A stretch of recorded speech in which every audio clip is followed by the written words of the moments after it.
Acércate a la cultura a través de todos tus sentidos. Esto es El Andamio. Julián Vázquez, ¿cómo estás? Con Carolina López Hidalgo y Julián Vázquez. Muy buenas tardes a ti y a todas las personas que nos están escuchando. El Andamio. Cultura en construcción.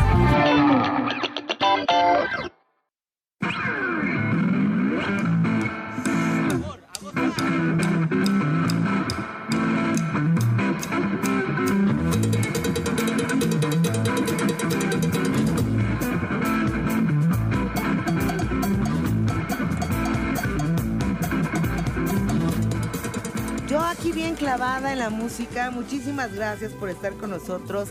Gracias por acudir con nosotros a esta cita de todos los martes y jueves a las 3 de la tarde en El Andamio.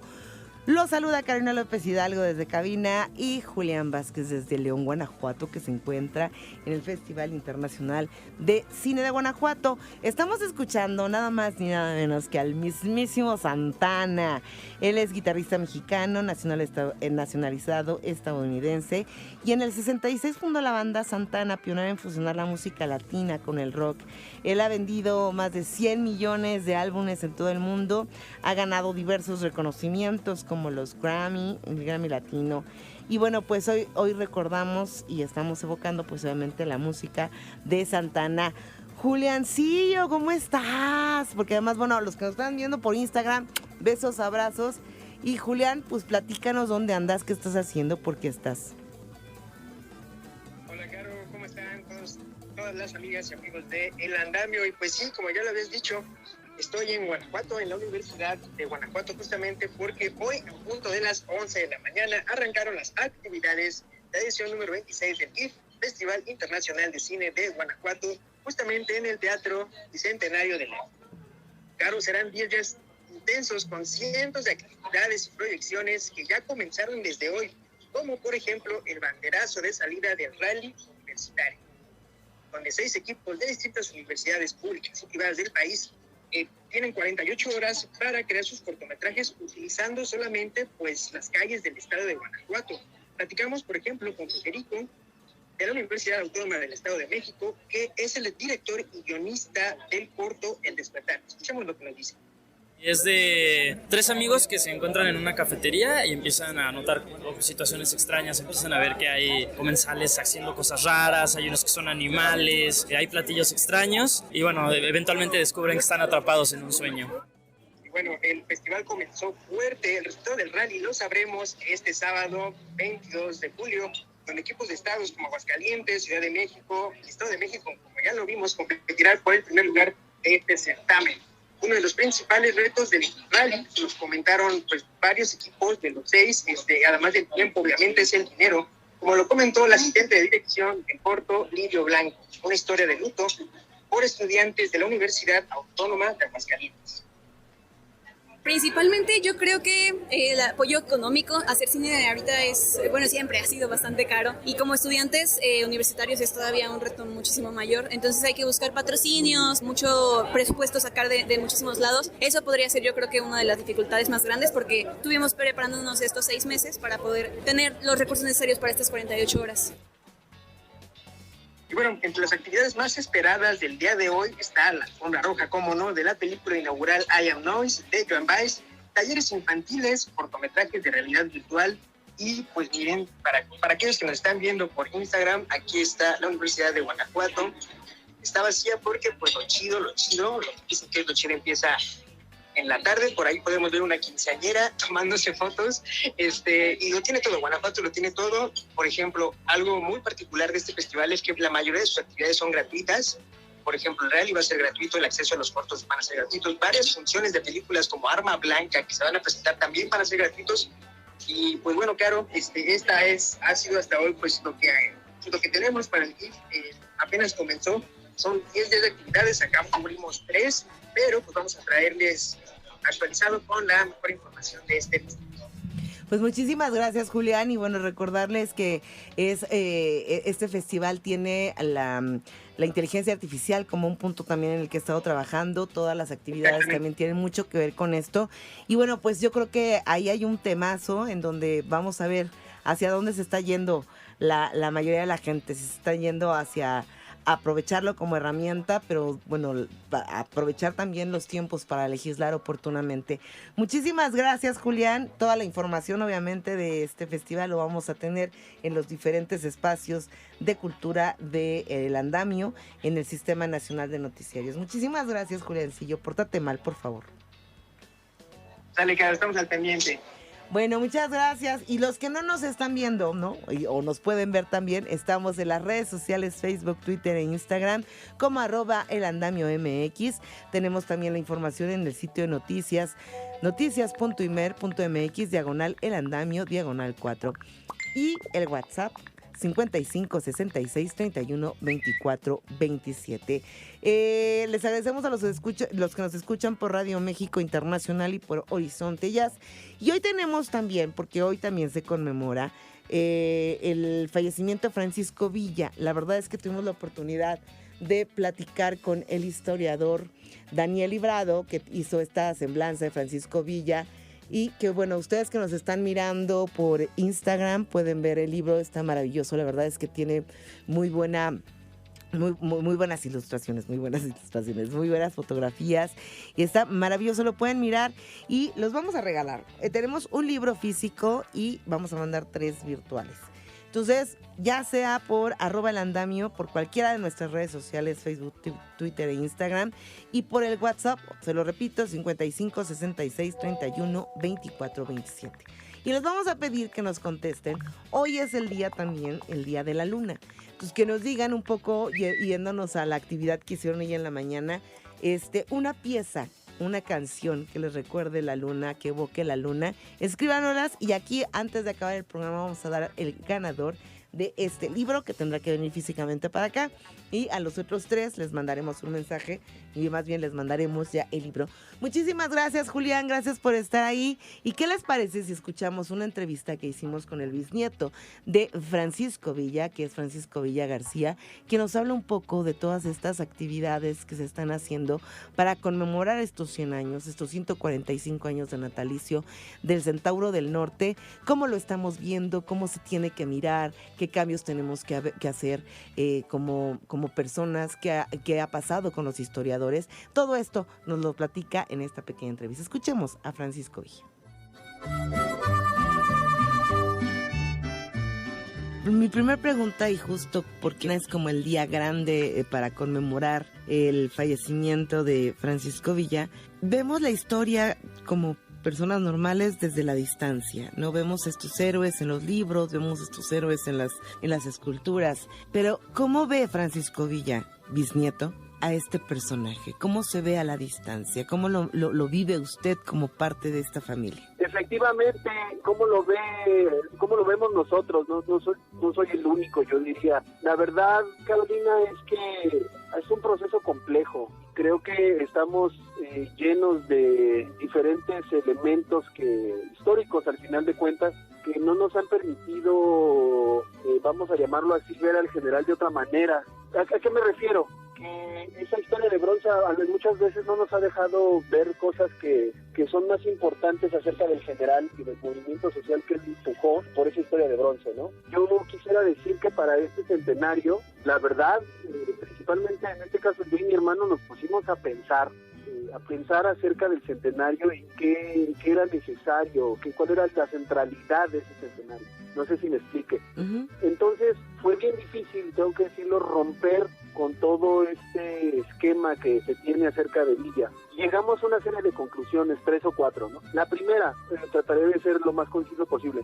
Ya basta de Villa, hablemos del villismo. Difícil decir eso, ¿eh? Uh-huh. ¿Por qué? Porque Villa no es solamente Villa. Villa es un movimiento social, le llamamos villismo, pero no sabemos qué es ese villismo. Y la primera situación ahí es toda esa gente, todas estas familias que jalaron con él en una tremenda revolución, la primera formal del siglo XX, y no sabemos de ellas, están perdidas en estos registros, en esta historia, y es bien difícil sacar adelante su historia. Historias, déjame decirte, Carolina, igual o más de increíbles que la vida del general Villa, muchos de ellos. Entonces, esa es la primera reflexión. La segunda, creo que estamos fijados en una serie de símbolos acerca del villismo y de Villa, como lo son sus restos, por ejemplo, ¿no? Y en ese sentido rompimos rompemos con esa situación totalmente, ahora sí que de símbolos físicos, para generar algo que le llamamos yo y mi hermano el espíritu de Villa Cabalga. ¿Por qué? Porque el espíritu de Villa Cabalga ya es algo etéreo y es algo que verdaderamente perdura más en la conciencia de los seres, de los mexicanos. Cada vez que un mexicano dice, si el general Villa viviera, eso no estuviera así, las frases de si Villa viviera, estuviera con uno u otro, o sea, eso es lo que hace a Villa permanecer en el consciente del mexicano. Entonces, por eso nos fuimos por ese lado, generando el espíritu de Villa Cabalga, que fueron las rutas de encuentro que nosotros hicimos, 2 principalmente, todavía nos falta una tercera, a través de la República Mexicana y los territorios visitas, ¿no? Y la verdad es que encontramos el espíritu de Villa, la verdad. Y la última reflexión de cómo vivimos esto, pues la verdad es, de verdad lo digo con todas las palabras, y esto es algo que se está generando en este momento, la ruptura con esa situación forzada de estar buscando por una u otra forma el Villa de carne y hueso que tanto nos ha costado encontrarlo, para voltear el tema y empezar a profundizar en lo que es el villismo, el movimiento social. Y déjame decirte que es bien difícil, Carolina, porque de verdad es difícil, porque los registros del villismo fueron destruidos. Los registros del villismo se encuentran esparcidos de aquí hasta Estados Unidos en diferentes archivos, los que se lograron rescatar, y nos va a costar todavía un buen rato recuperarlos. Maestro, entonces ya basta de Villa cabalgando, el espíritu de Villa cabalgando. Basta de Villa, empujemos el villismo, o metámonos en el villismo, ¿no? O sea, en el movimiento social, en las personas que lo acompañaron, en ese empuje que se tuvo en diferentes regiones del país para con el general Villa, ¿no? De verdad, son miles de historias, miles y miles de historias casadas de familias que sacrificaron todo por hacer de México un lugar mejor, definitivamente. Y se nos está pasando y se nos están olvidando, y muchos de los nietos ya están falleciendo, y es bien importante recuperar todo eso. Doy un ejemplo nada más. La historia de los generales de La Laguna, de la región de La Laguna, ahí por Cuencamé principalmente. Son verdaderamente los generales que le inyectan el agrarismo al villismo, y nadie lo reconoce, nadie sabe de Cuencamé, nadie sabe que de ese lugar salieron un sinnúmero de oficiales y generales villistas, que los carrancistas quemaron esa población 3 veces, si eso no le llamas crímenes de guerra, bueno, entonces no sé qué es, quemaron poblado 3 veces, y cada vez que lo quemaban decían, ya se acabó su fábrica de generales. ¿Y qué crees, Carolina? Que Cuencamé ahí sigue en la carretera entre Torreón y Jiménez, Chihuahua. Con base en esto es que crean estos cuentos de Villa, este libro de cuentos. Efectivamente, el libro es parte de la reflexión. Martín venía escribiendo una serie de cuentos revolucionarios, pues ahora ya algunos historiadores contravillistas lo están criticando, pero elegimos la vía del cuento, porque el cuento de la revolución es algo que permea en el pueblo mexicano, y es por esto que dijimos, este es el año, le vamos a llamar igual el espíritu de Villa. Y Martín tiene una forma muy clara de responder, bueno, ¿qué es el espíritu de Villa? Y Martín responde siempre de esta manera: el espíritu de Villa son los pendientes que dejamos como seres humanos cuando estamos en vida y cuando ya no estamos en vida.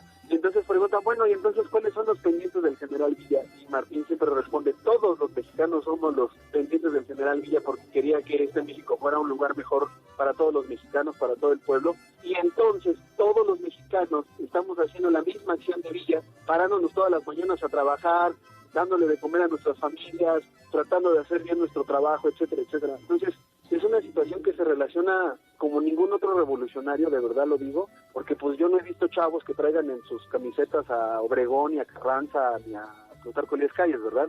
Siempre traen al general Villa y al general Zapata tatuado o en una playera. ¿Cómo surge este libro de cuentos? Todos los libros los hizo Martín, es una serie de cuentos que venía haciendo durante ya varios años, y de verdad forzó la situación para poder sacarlos todos juntos y ya terminar esto que venía haciendo desde muy chico.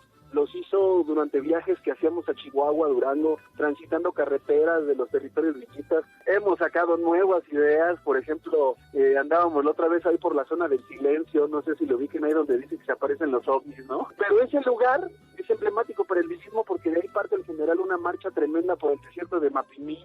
Entonces, si no vas allá, no entiendes la extensión ni lo agreste del territorio del norte, donde la división del norte se paseaba como si fuera pues su casa, ¿no? Decir que vamos a mover un ejército desde Chihuahua hasta Torreón, dice uno, bueno, pues la carretera uno hace unas tantas cuantas horas, pero si lo ves en distancia con los trenes, todo el gran movimiento de un ejército movible como era la División del Norte, pues entonces te inspiras a hacer estos libros y entiendes la gran hazaña, otra vez, no de Villa, sino de todos los mexicanos que se prestaron a generar el ejército más poderoso que tuvo el pueblo mexicano, que fue la División del Norte. Oye, Francisco, ¿y cómo están haciendo para recuperar estas historias de este ejército que participó? ¿Están entrevistando a la gente? ¿Están pidiendo fotografías? ¿Cómo poder recuperar esta memoria que además se olvidó por mucho tiempo? Primero que nada, tienes que estar ahí. Tienes que ir a sus comunidades. El mejor ejemplo de este ejercicio que estamos haciendo es cuando fuimos a San Andrés. San Andrés es un pueblito que está 1 hora y cachito de Chihuahua, pero cosa rara, de ahí vienen casi 15 dorados de la escolta del general Villa, de este ejército chiquito, de este ejército chiquito, yo le llamo, bueno, este ejército tremendo también, que son los dorados. Y bueno, definitivamente ir a esos lugares y que la gente en una placa vea el nombre de su abuelo o de su bisabuelo, es ese proceso. Encontramos a través de este proceso pues sus historias, sus vivencias, tomamos teléfonos y también tomamos videos, pero lo más importante, Carol, nos ponemos a hacer proyectos con ellos. Esa va a ser la parte a largo plazo de la Fundación Visión Villista, que en este caso te doy un ejemplo. En San Andrés lo que vamos a hacer es recuperar la antigua estación del tren, una estación del tren que vivió varias batallas de la Revolución, todo de la mano de familias villistas revolucionarias. Francisco, fíjate que de repente en la historia de Villa siento que es como que el gobierno lo abandonó y abandonó a su familia, abandonó a su esposa y abandonó a sus mujeres y abandonó a sus hijos. ¿Cómo se siente hoy la gente de Villa? ¿Todavía se siente abandonada? Y a su gente, como lo decías, ¿no? ¿Se siente abandonada? Lo voy a decir con palabras muy claras. La verdad es que sí, pero no en un abandono sentido, en un abandono que genere algún tipo de, ¿cómo llamarlo? Algún tipo de peso en el villismo. Creo que ya estamos lejos de eso. El general, su primer homenaje que se le hace al general Villa, nada más para hacer recuento, es en el año del 60, en la presidencia de López Mateos, ahí en Los Pinos. Y se dan cuenta, así como que dicen, oye, pero pues ¿dónde lo vamos a hacer si no tenemos ni un busto del general Francisco Villa, ¿no? Y lo hacen ante la efigie de Francisco y Madero. Al no tener una estatua del general Francisco Villa, dicen, bueno, pues ahí con Madero, pues Villita la madrita, ¿no? Bueno, pues adelante. O sea, es incongruente cómo a todos los otros héroes de la Revolución Mexicana ya los habían incluido en un esquema de uso de su figura para fundamentar este Estado mexicano posrevolucionario, ¿no? Al final de cuentas.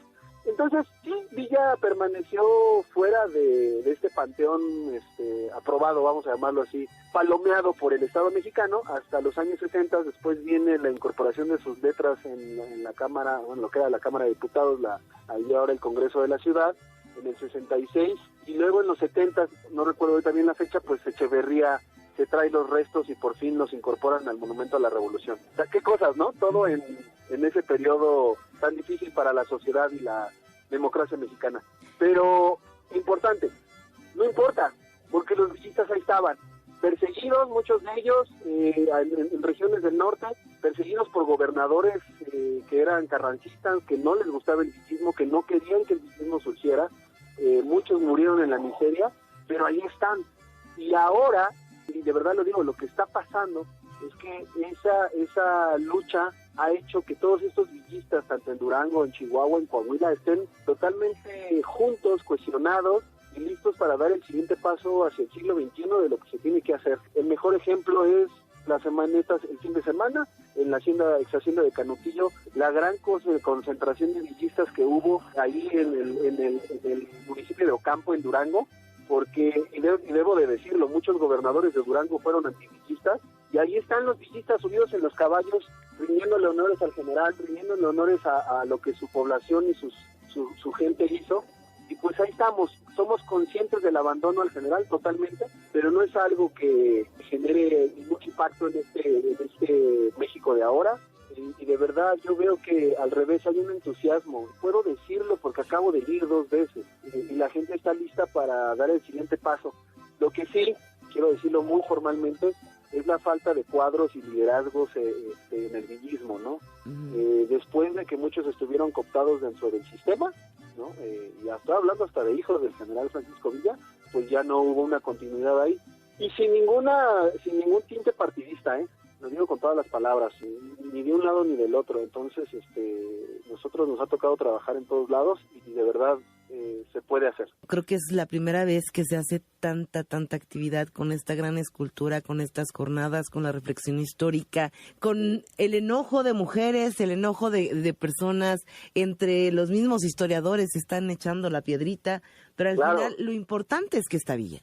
Efectivamente, lo mejor es dar ese debate y diálogo público. Mira, nosotros somos los tres que aparecemos, lo digo formalmente, que aparecemos en un video de YouTube tratando de preguntarle a unos de estos historiadores que yo les llamo voceros de moda, que pues respondan a las preguntas y se enojan porque los increpas y les levantas la voz. Pues al final de cuentas, eso es el debate y el diálogo público. Me hubiera gustado que fuera más en orden, pero pues la gente que lo acompañó ese día no lo permitió. Pero sí digo una cosa, se está dando el debate, está dando el diálogo público y era lo que se necesitaba y lo más importante es no detenerlo. Yo, por último, diría, no debo tomar como en mi carácter de hombre, no puedo tomar una posición por las mujeres definitivamente, ni en defensa ni nada, no es válido. Pero sí digo una cosa, para eso están las figuras históricas, para que puedan ser usadas como reflejos y espejos de lo que estamos en la sociedad ahora. Entonces, bienvenido sea este debate, estas críticas, estas pintas,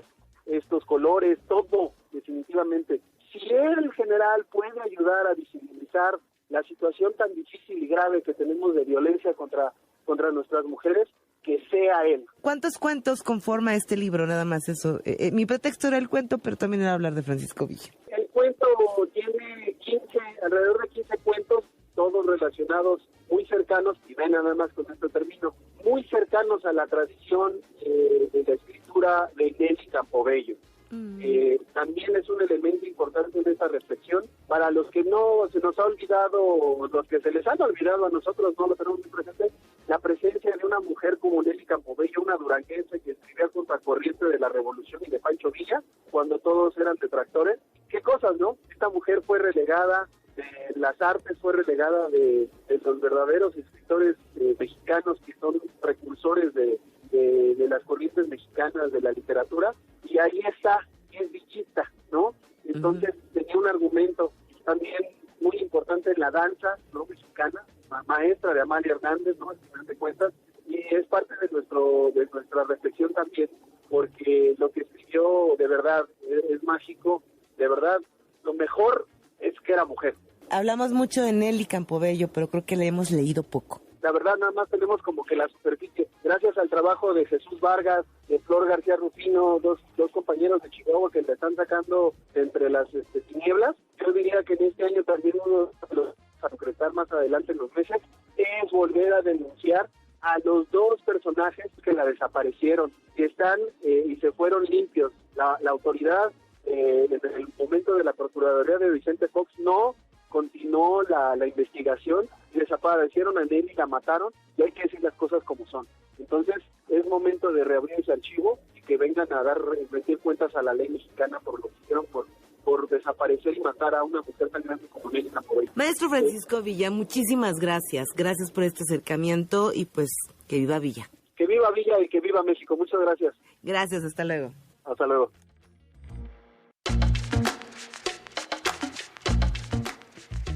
Pues ahí está, señores. Hoy conmemoramos a Francisco Villa. Este año, además, es el año de Villa. Pero bueno, pasemos a otra información, porque ¿qué creen? Como embajadora de las ciudades patrimonio del país, la destacada bailarina mexicana Elisa Carrillo deberá promover la riqueza cultural e histórica de ciudades como Oaxaca, Puebla y obviamente la capital de nuestro país, esto en todo el mundo. Sin embargo, queda en el aire si este programa también contribuirá a descentralizar la cultura dentro del país. Escuchamos la información de Julián Vázquez. Desde marzo de este año, la multipremiada bailarina mexicana Elisa Carrillo se convirtió en la única embajadora de las ciudades mexicanas Patrimonio Mundial. ¿Qué significa esto? Pues bien, la bailarina del Staatsballet de Berlín deberá promover la imagen y riqueza cultural e histórica de ciudades como Oaxaca, Puebla o la Ciudad de México en todo el mundo. una tarea que aceptó con orgullo. Antes que nada, yo siempre he dicho que amo mucho a mi país y que es una de las labores que tengo, que se sepa lo que es México, ¿no? Toda su belleza, toda su cultura. Y bueno, creo que es muy importante todo lo que son las ciudades patrimonio, porque la mayoría de la gente conoce las playas, ¿no? Los lugares típicos. Hay mucho que ofrecer, tenemos tanto que ofrecer con las ciudades patrimonio, y creo que es importante también que el turismo llegue a estos lugares. Los beneficios de ser una ciudad patrimonio reconocida por la UNESCO es la conservación del patrimonio mueble, con más de 15,000 monumentos catalogados por el INAH en estas ciudades, pero sobre todo, el aumento turístico extranjero, dijo Jorge Ortega, director general de la Asociación Nacional de Ciudades Mexicanas Patrimonio de la Humanidad. Son muchos los beneficios económicos. La gastronomía y la artesanía son dos de los rubros en donde los turistas más gastan. Y México es potencia en gastronomía y en artesanía. Lo que tenemos que hacer es dar a conocer esa riqueza de ese patrimonio intangible. Monte Albán, Xochimilco, Teotihuacán o Chichén Itzá son otros de los sitios beneficiados por el nombramiento, que busca cambiar la imagen de que en el país el turismo es solo playa. Pero, ¿existe un beneficio real para las y los pobladores de estas ciudades más allá de la llegada de divisas extranjeras? Para Jorge Ortega, el único beneficio para los habitantes es reconocer que viven en una ciudad patrimonio. Fortalecer el orgullo de las localidades. Trabajamos también muchos proyectos con jóvenes, adolescentes, y lo que se busca es fortalecer ese sentimiento de apropiación que le llamamos de identidad, de orgullo nacional. Si bien el programa de Ciudades Patrimonio, encabezado por Elisa Carrillo, promoverá el turismo por todo el mundo, queda pendiente ver si también será un esfuerzo por descentralizar la cultura dentro del país y llevar el arte a nuevos horizontes. Para Imer Noticias, Julián Vázquez. Y bueno, pues en el marco del inicio de la Revolución Cubana, la Secretaría de Cultura realizará en el Complejo Cultural Los Pinos un festival musical para reconocer la historia del pueblo caribeño y estas aportaciones que nos ha dado. Escuchemos la información con Diana Gutiérrez.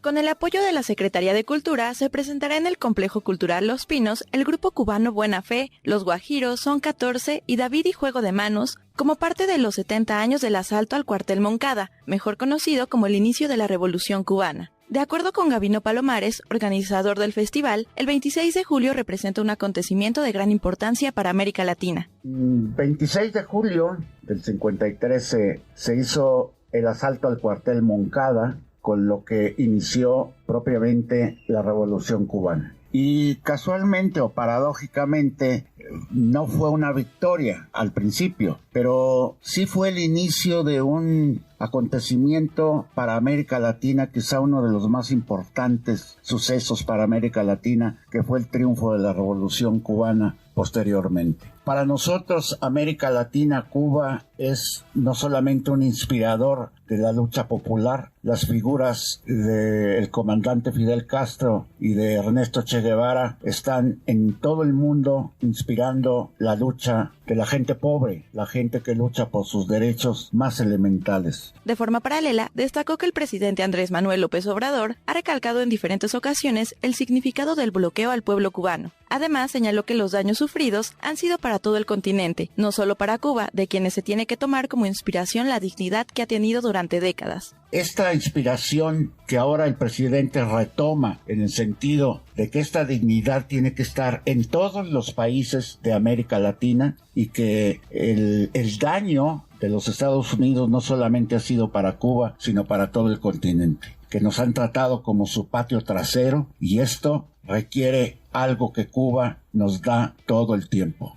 dignidad. Por eso para nosotros es muy importante, en esta hermandad con la cultura cubana, poder contribuir con nuestro granito de arena para resaltar esta importancia de la cultura cubana, pero también, como decía Homero, decirle no al bloqueo. Entre las diferentes actividades que se realizarán se encuentran mesas redondas, conciertos de diferentes agrupaciones, venta de artesanías y muestras dancísticas y gastronómicas. 70 años del asalto al cuartel Moncada se llevará a cabo el domingo 23 de julio de 11 a.m. a 8 p.m. en el Complejo Cultural Los Pinos, con entrada gratuita para todo público. Para Imer Noticias, Diana Gutiérrez.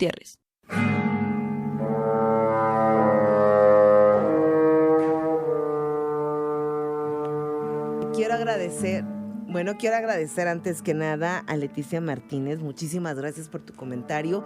Y justo por eso también ya tenemos esta opción de este 23 de julio. Pueden ir a Los Pinos a celebrar al pueblo caribeño, a Cuba. Y bueno, pues también el sábado 22, pero en la capilla de la Biblioteca Miguel Lerdo de Tejada, ahí en la Secretaría de Hacienda y Crédito Público, se va a llevar a cabo un concierto con el ensamble Calum, palabra que en maya significa voz única, y lo integra Samuel Hernández en el fagot y Miguel Escalante en la guitarra. Dos instrumentos que no son como muy escuchados comúnmente, por eso no hay un programa muy amplio de ellos, pero ellos se han dedicado a buscar esta sinergia especial en los sonidos de los instrumentos. Este concierto se va a llevar a cabo el 22 de julio a las 12 horas en la capilla de la Biblioteca Miguel Lerdo de Tejada. Ahora también, en la explanada Francisco Villa del Complejo Cultural Los Pinos, a las 16 horas, se va a presentar el segundo acto, Encuentro de Maroma y Circo, portadores de la palabra y artistas de viento, con el tema de Guerrero es el circo y de Oaxaca la maroma, en donde participan diversos colectivos, y en el que además, obviamente, de fundir lo que es el arte circense, pues también van a hacer que los niños estén participando, colaborando y ejercitando su cuerpo, y no niños, sino tan niños. El día de hoy nada más, el día de hoy se va a presentar el libro Una guerrillera por amor al arte, atisbos de la gestión cultural en México, de Miriam Kaiser. Con eso me voy, porque mañana, porque sigue habiendo muchísimas actividades. Les mando un gran abrazo a nombre del equipo, Adrián Cebes, José Luis Plasencia, Gabo Ortiz, Fabián Vega y todos los demás que están dentro de este grupo y de este programa. Les mandamos un abrazo, los dejamos en Horizonte Jazz con Tony Ríos y con Miriam Rodríguez en Radio México Internacional. Me voy porque ya me comí 2 minutos. Hasta luego. Las opiniones aquí expresadas son responsabilidad de sus autores y no representan la posición editorial de Imer Noticias.